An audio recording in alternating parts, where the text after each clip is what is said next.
জাতীয় পতাকা উত্তোলনে একেবারে অন্তিম পর্যায়ে পৌঁছে গেছি, আমরা চূড়ান্ত পর্যায়ে পৌঁছে গেছি।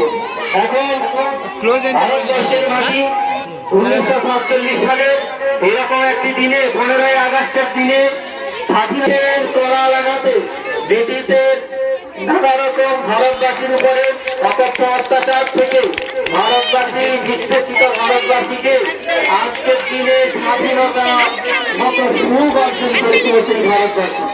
কত কথা বলি